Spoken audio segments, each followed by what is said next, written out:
Let's make a start. First of all, it's great to see you all. Fantastic to be at Report Out, and I know you've been doing some really fantastic work on the Leeds Improvement Method, and looking at the report outs, following them on YouTube, seeing the fantastic work that's being shared is tremendous. Now, just before we start, I just want to make a couple of introductions. First of all, can I welcome, I guess it feels like we're kind of close colleagues already, but Fran Issa is the new Chief People Officer for the NHS. Hello. And isn't it great that the first place she's come to see is Leeds? So, and in only your first week as well. So, welcome. And of course, as you know, I've been working on the NHS Workforce Implementation Plan, which Fran is going to be picking up and taking forward. And it's a great chance to influence and help shape that. I also wanted to plug, Paul, the fantastic display we've got of lean and improvement resources, literature, books, materials, and I encourage all of you, before you rush off, if you can, maybe just go and have a look and join, sign up, because there's some great texts there, some of which those of you in Lean for Leaders will know well, others which are run alongside and are perspectives both in healthcare but also more broadly on lean, on improvement, on redesign. So I think it's great that we're lining up all of the knowledge management processes around the work we're doing, so thank you for coming along. Okay, so just you'll get the sense of this as we go along, Karina, but we do this every Friday, nearly every Friday, where we do a report out and get people together and colleagues come and talk about the work we're doing. There is one more introduction I wanted to make, which is Lisa. This is your first report out, so Lisa Grant, our new chief nurse. And I know Lisa will be keen and is keen to get out and about and meet everyone, and you'll have a chance to see what great work's already been going on in a number of areas this lunchtime. So, first up, we've got Claire and Liz from Leeds Children's Hospital, Billy, to talk about the work. And you're right there. Great, fantastic. Do you want to come forward and talk us through it?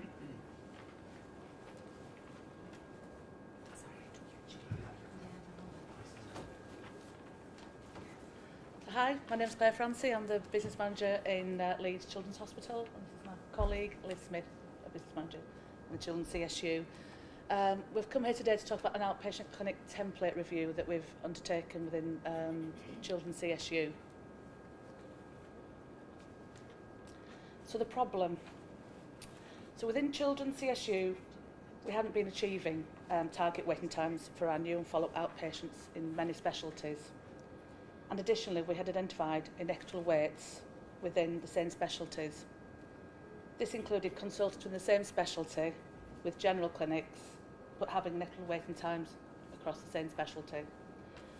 We also had subspecialty clinics with longer waiting times than general services.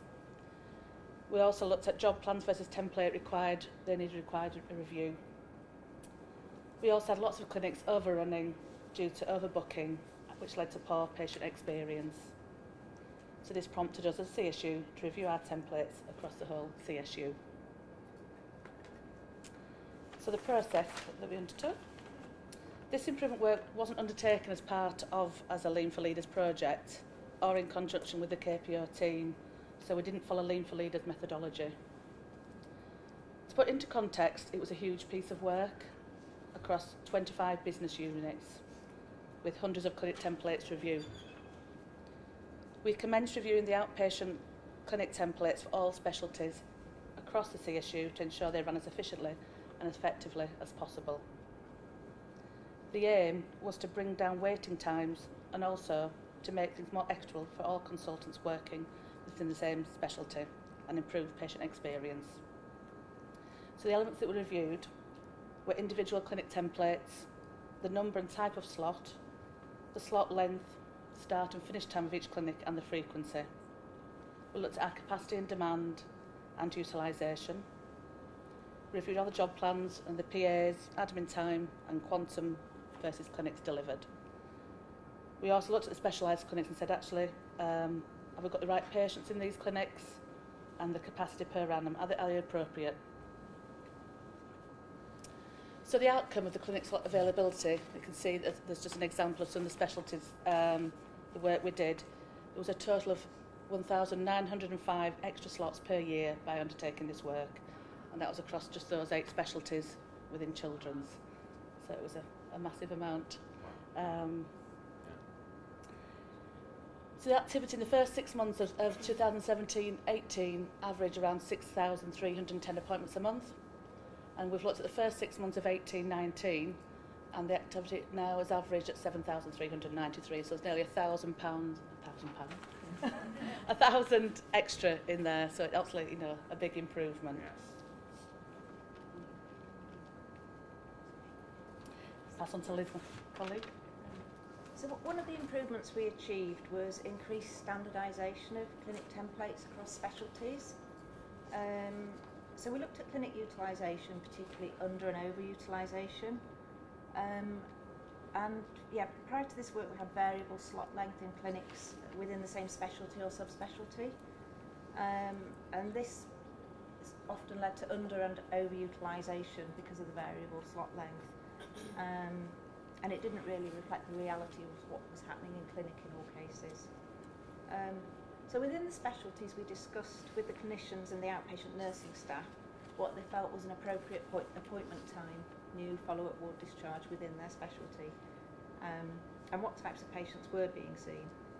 So this led to more realistic and equitable expectations for activity within the specialties. And the discussions with the nursing staff added some useful insights as well. So impact on other specialties where we had a specialty that their clinic was always overrunning, for instance in the AM session, impacting on room availability in the PM session, and clinics where we might have a 9 o'clock start planned but the clinician never arrived till 9:30. Sorry Liz, I'm just conscious that there's a whole load of stuff behind you that's coming on that isn't illustrating the points you're making, and can we just make sure we've got the right...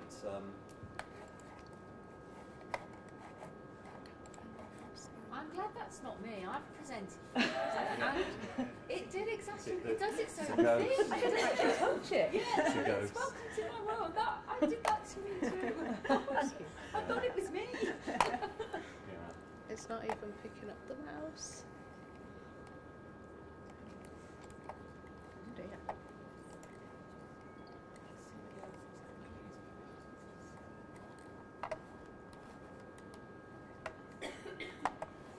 The mouse is just not even. I don't think it's so much.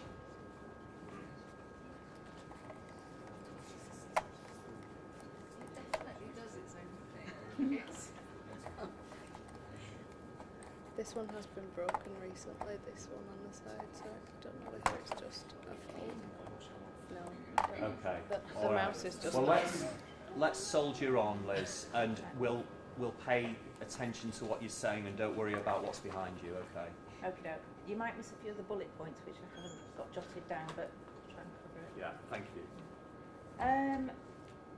So, as you'd expect, refining the clinic templates to ensure they reflected reality, weren't overbooked in particular, improved experience both for patients and clinicians, took a lot of stress out of clinic, it stopped patients having to wait endlessly because clinics were overrunning, and it took away some of the rushed element in a massively overbooked clinic.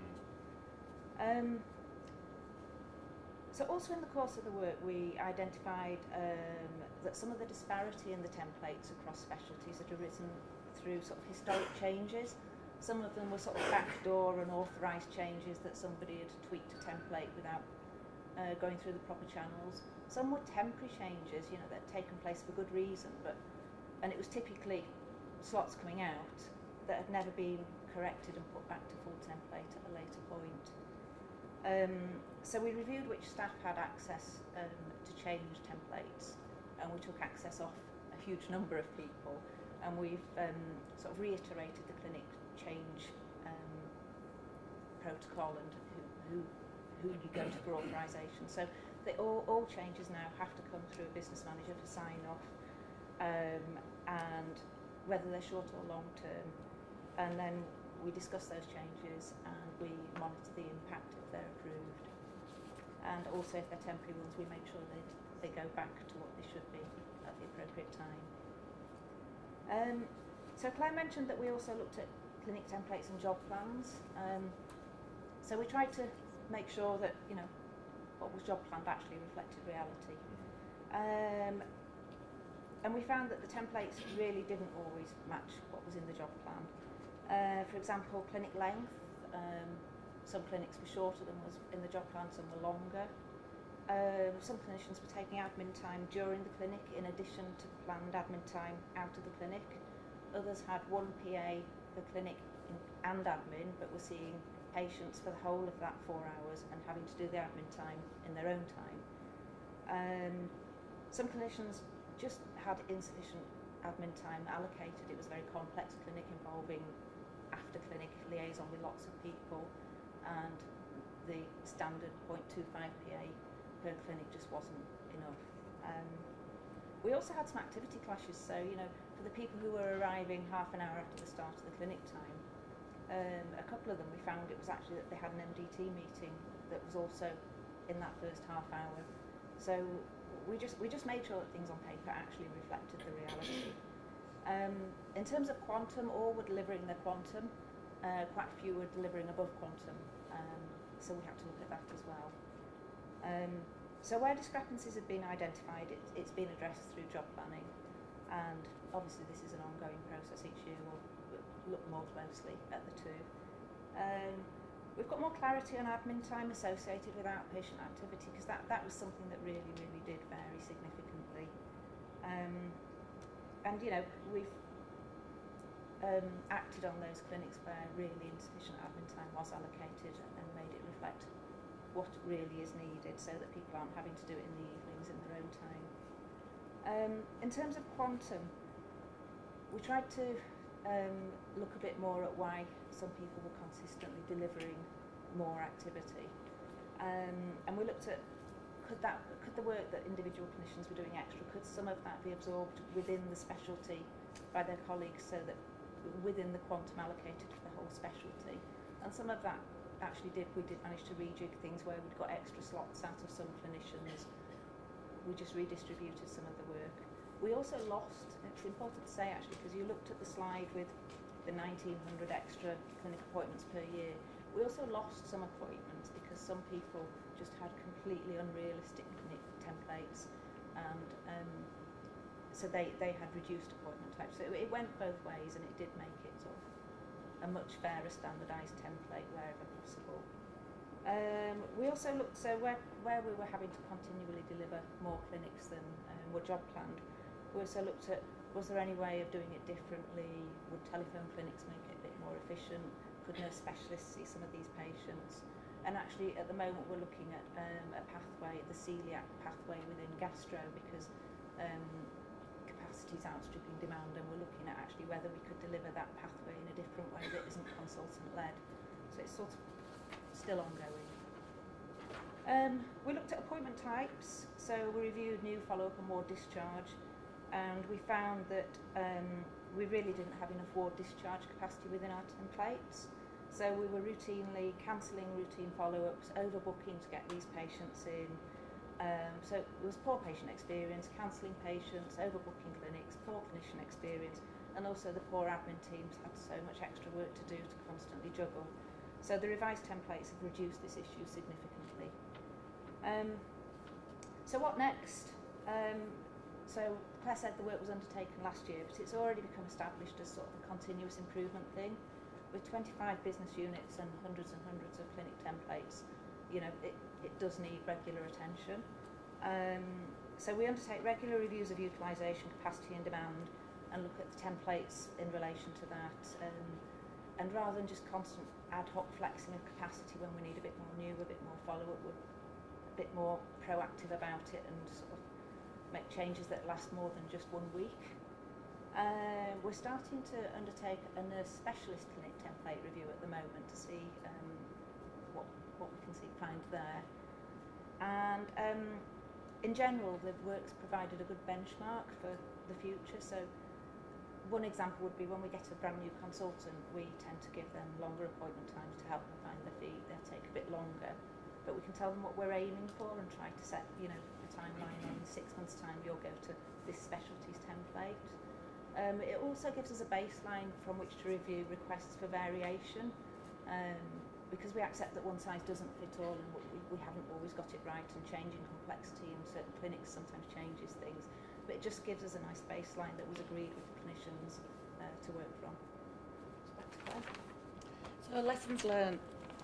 Although this was a time-consuming piece of work, we have identified key issues to ensure we have more robust process in place with the outpatient template approval process, and this has now become part of business as usual. Due to the template review, we now recognise and have taken action on the number of people with access to change templates and have reiterated the standard procedures with our admin team. Although not foolproof, this has significantly reduced the amount revised on an ad hoc basis. As I mentioned earlier, we did not use the lean methodology, and in hindsight it would have been nice to use more objective baseline measures so we could measure impacts on more than one clinic slot availability. The clinic slot increase was easy to measure, but we've now identified that we also could have measured the consultants, the nursing and the patient experience, and these would have been interesting measurables. Right. Thank you. Thanks very much, guys. Well done.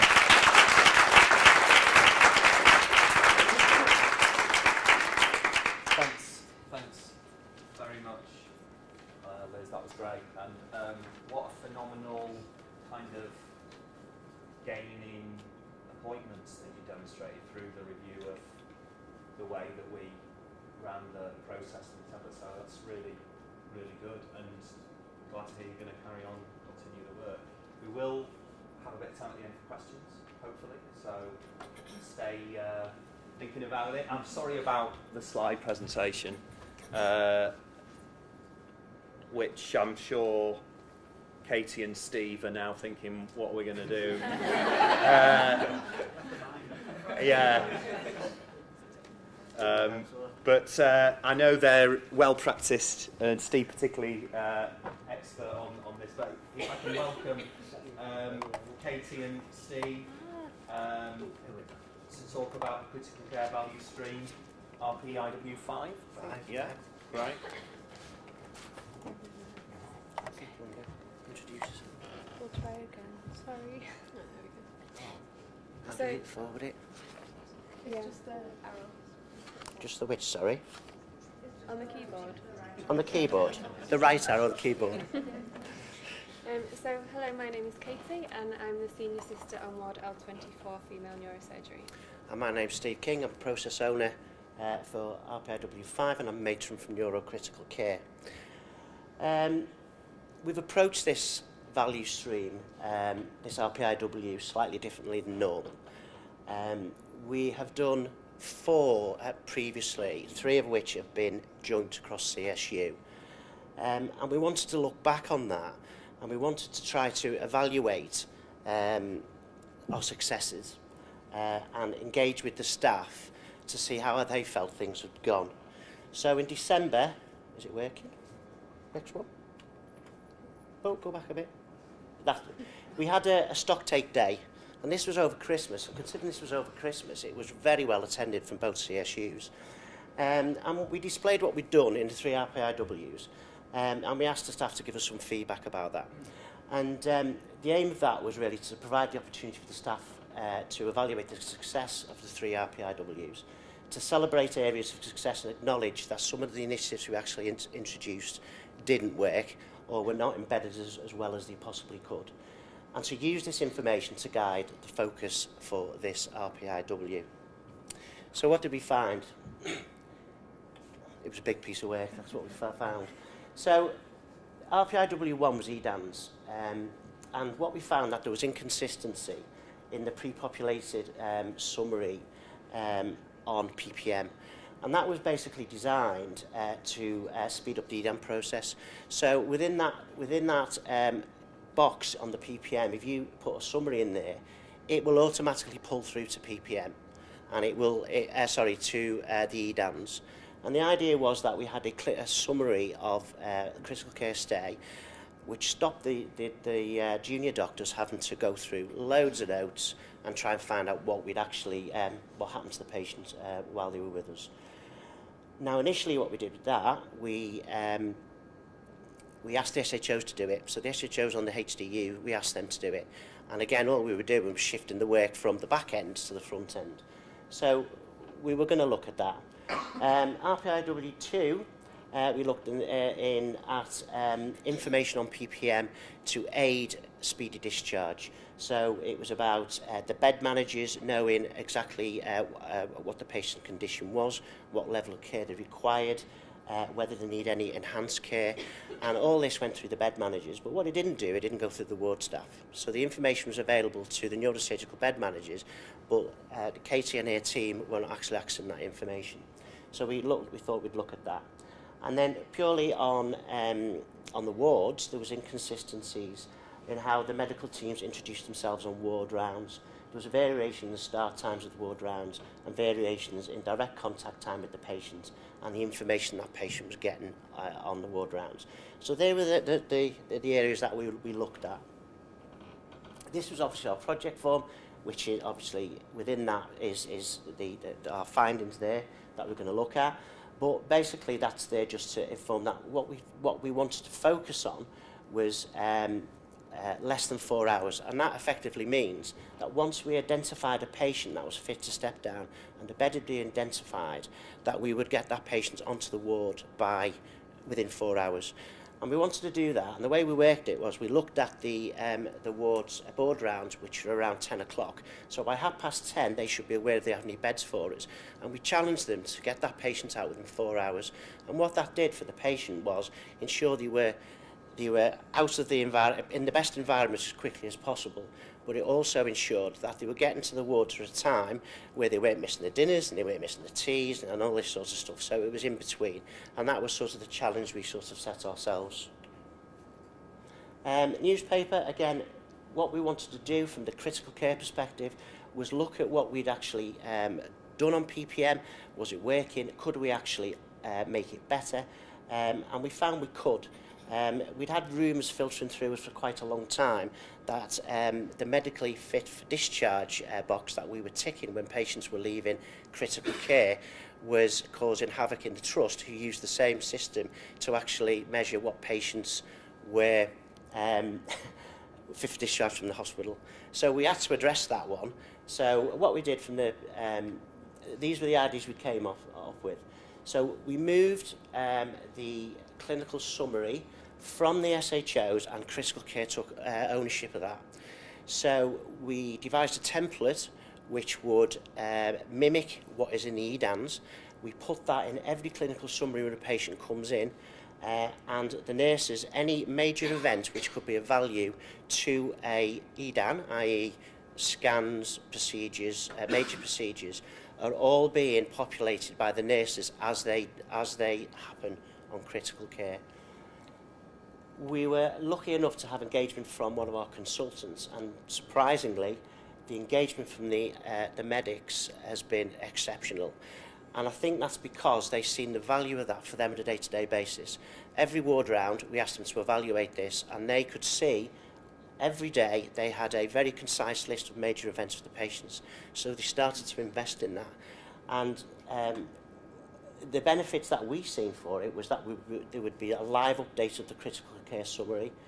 They were reducing the workload for the registrars when completing the EDANs at the other end. And it was informing the patient flow teams because as they get questions about potential discharges, they don't have to go to the wards and say, does this patient need enhanced care? Does this patient require a special? What oxygen they're on? That's all populated in there. And it also eliminates that confusion that we had over the trust, for the trust. So I can't really, is it focused that?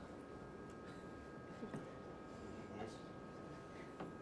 Okay. So what we've basically done, instead of ticking this box, which hopefully you're all aware of, the medically fit for discharge box, we've moved that and stopped that now to confuse the trust, and we've gone to sort of traffic light system.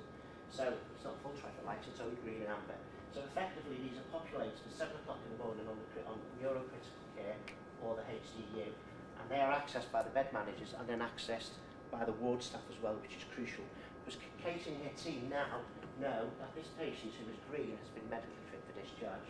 If they are amber, it knows that the nurses feel they can go, they just need a medical review. So Katie and her team can start preparing at 7:30 in the morning for that potential patient coming down, which is speeding up the process to a degree. There's obviously a lot of other factors involved. The other thing we've done is, this is, obviously you can't see it, but under here there is a list which corresponds to the EDANs. So as we fill them in, the patients go to the ward, all the doctors on the ward and the nurses have a clinical summary on PPM as they do the ward round, to enable them to obviously inform the decision making. But more importantly, the hope is that when the junior doctors come to do the EDANs at the end, as soon as they press that button to start the EDAN, that populates it for them. So hopefully what we're trying to achieve is to cut down a huge amount of time that they're spending trolling through notes or PPM, getting that clinical summary, and hopefully it'll be more concise. So looking at this information on the PPM, 19 times doesn't seem a lot, but obviously it's only 30 days, and we do have days off. But what I've been surprised about is that the summary has been present on all patients 100% of the time.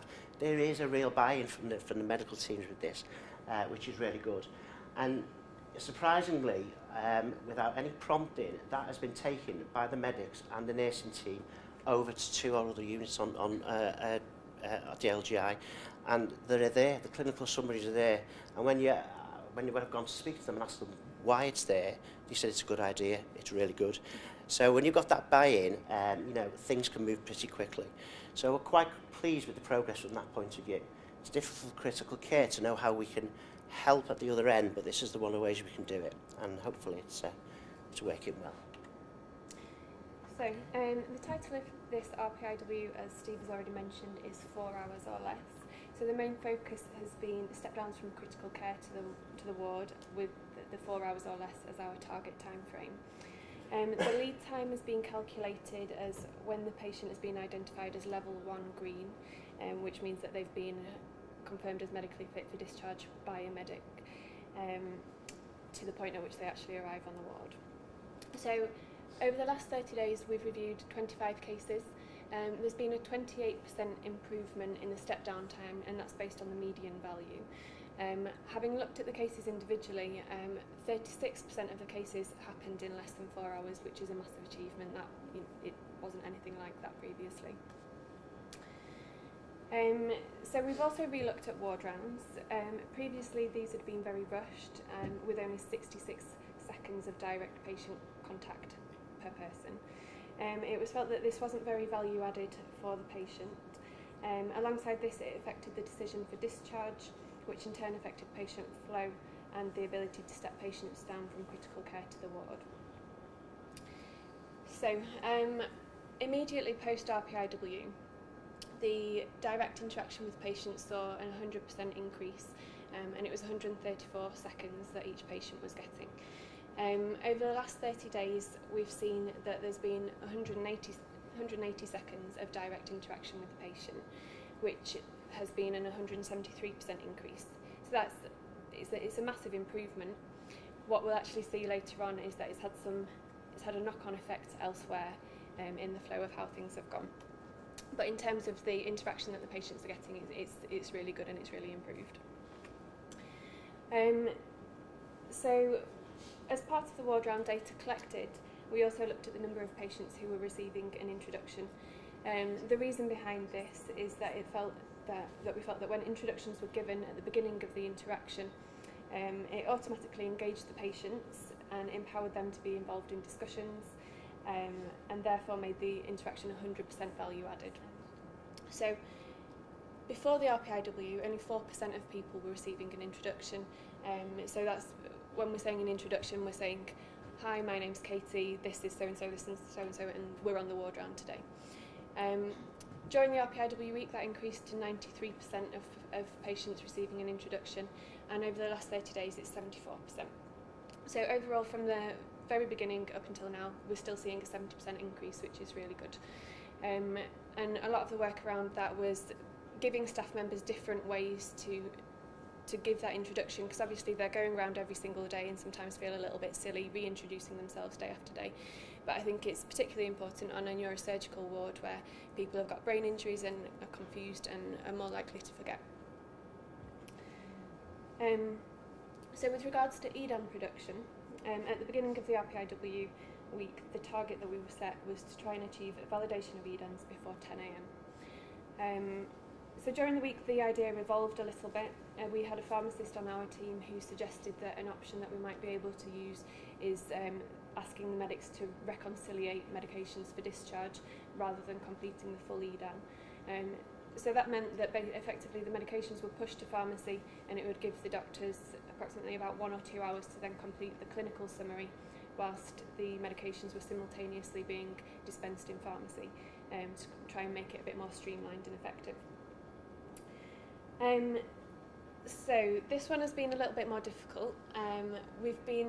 What we've noticed, obviously the rapid process improvement week is very quick and come up with ideas, but it's been a very difficult one to measure. So because the medications have been pushed to pharmacy, it doesn't actually show up on the EDAN timeline when that's happening. So we've not got relevant data to suggest how it's working really, but the anecdotal feedback suggests that it is improving things.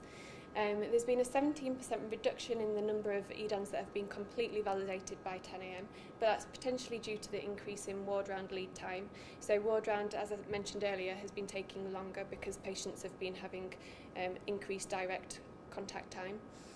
So ward rounds have generally not been finishing before 10 a.m, so that will have directly impacted on that. But also, like I said, if the medications have been pushed to pharmacy, that won't be showing up on the EDAN timeline, because that only shows when the full EDAN has been validated. Overall, the feeling from staff is that EDANs are being produced earlier, and working on the ward clinically, I would say that the EDANs are arriving more around 3 o'clock in the afternoon than about 6 o'clock. So there is an improvement. We just need to work over the next 30 days and try and refine how we measure this. But I'll go on to that later as well. So this is our target progress report. Like I mentioned, the main focus is 4 hours or less. And as I mentioned before, there's been a 28% improvement. So overall, everything is working well and going in the right direction. And as you can see, there's some measures on there that are not applicable. As the RPIW has evolved and is continuing to evolve, we're noticing that there's some measures that aren't necessarily applicable and aren't adding value to the work that we're doing. So we've decided to stop measuring those to try and keep the project lean and to try and move forward and only measure things that are going to be value added. So there have been some barriers. So staff engagement in changes to ward round, this is the second time that we've trialled this. Obviously there were some things that didn't embed first of all. So I think going back to it again, people have been a little bit hesitant about it didn't work in the past, how is it going to work now? And I think it's just a case of highlighting what the value is to the patient for these changes, and also for them as well. If decisions get made on the ward round, people aren't hassling them later in the day. So we're looking at what motivates the staff and how we can show it improves patient care really. Staff engagement in early EDAN production, obviously the medics have stretched very thinly, and they've got the barrier of that they've got to clinically prioritise their work, completing tasks for the clinically unwell patients, alongside trying to do these EDANs earlier on in the day. There's also been the knock-on effect of increased ward round times, like I mentioned before, in terms of the EDAN production, and the knock-on effect of pharmacies by doctors pushing the medications to pharmacy. So what we didn't realise when we started the RPIW week was that in the doctors doing this, it's actually created more work for the pharmacists. They've had to go back and check the medications a couple of times. So again, that's something that we're going to have to refine and work with the pharmacists again to improve. There's been changes to some of the measurements, but like I said, they've been necessary changes. and data collection has proved difficult. Obviously we all work clinically, and having the time to go and collect all of this data and ensure that it's enough data to come and present to you and be valid, but we'll continue that as well. So the next steps are to continue to collect the data. I've said to take a Kaizen approach to the RPIW data collection and measurements. So obviously Kaizen means continuous improvement, and we need to continuously improve the RPIW work that we're doing, which means getting rid of stuff that isn't necessary, and if things need to be changed to make them more effective, then we'll continue to do so within our work. We've set up a ward round working group just to continue the process of this. I think it's really important in ensuring that the ward round does continue to improve, that we get more people involved. There was no registrars involved in our RPIW, but they're the people that lead the ward round. So I really feel that they were missing from that initial week. There will be 2 registrars in the ward round working group, so that should also hopefully help to continue to improve things. And that's everything. Great, fantastic. Thank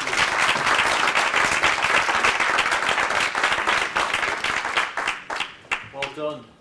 That was great. I was so much in that to kind of want to talk about, but we'll have a chance for a few Q&As. But I just have to mention, Katie, the Hello My Name Is, because that's great to see.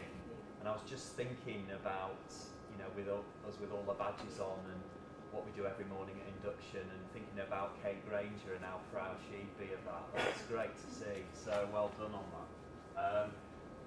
Okay, so it's now always a pleasure to do another award of a certificate of completion for Lean for Leaders. I mean, given, I think a number of us know just how much work there is involved in this, and many of you here have completed that or are engaged in it. And it's no mean feat, certainly, to combine busy jobs with the work we're doing and make time for the study and manage that trick of integrating the work into your kind of routine and using the learning, which I've seen so many of our colleagues do, which is fantastic. But Georgie, well done. Come out here and let me present you with your certificate. So,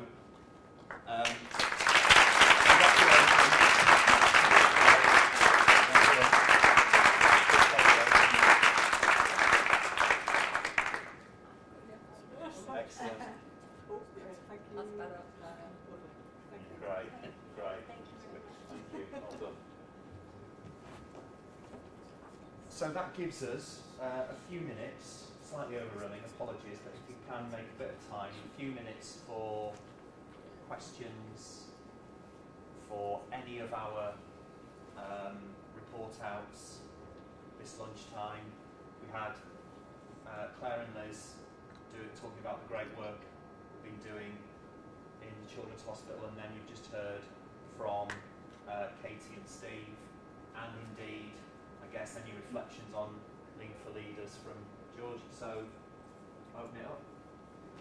Who'd like to kick off? Yvette Lindo. Well, my question is for Claire and Liz, because it was a fantastic piece of work, a huge piece of work, and you did it sort of on your own as well, so well done for that.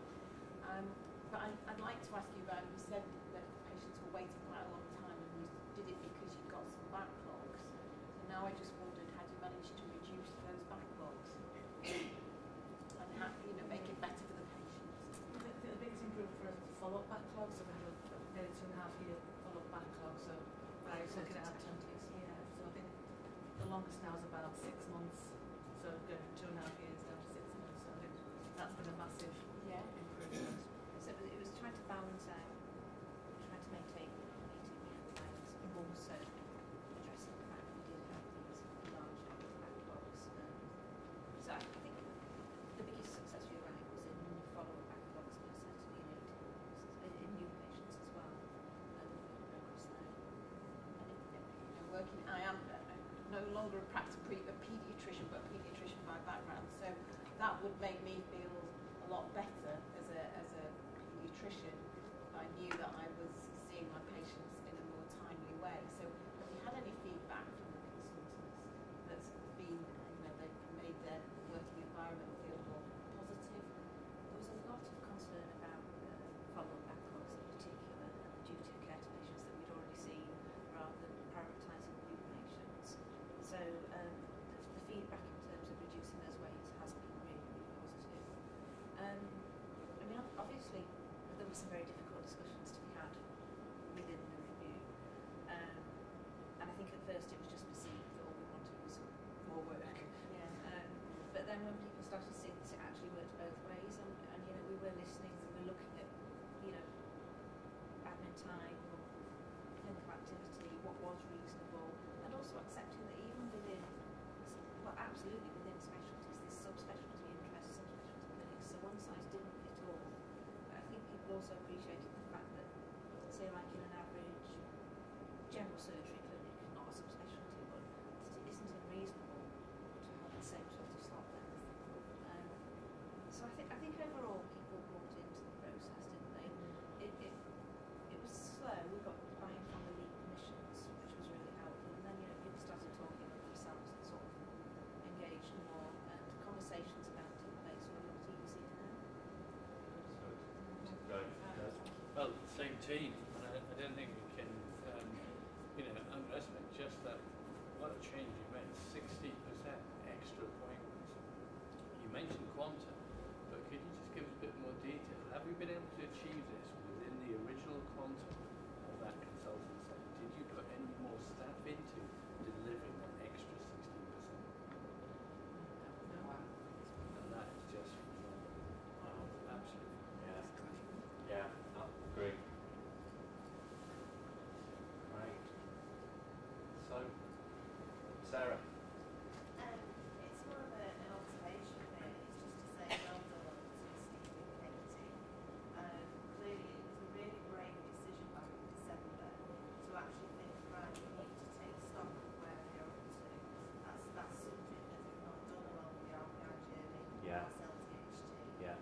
And for our own integrity and the difference that we make, it was a really important thing to do, to actually listen to our teams, to know actually what is embedded and what do we want to look at and sustain.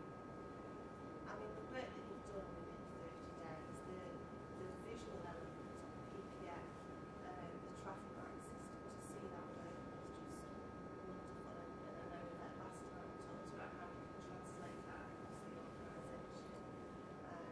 And again, hello, my name is, I know it was a really stark moment for me when I first saw my first neurosurgeon work. To see that improvement, continuous improvement, again, we're not where we need to be, but brilliant work. So well done to both.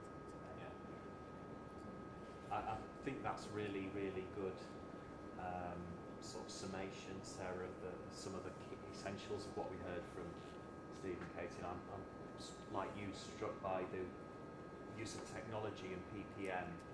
Steve and I were talking about some of this before we started, about visits you've done to Bradford and Calderdale and looking at Cerner, but actually seeing even in those places that have spent millions of pounds on, that actually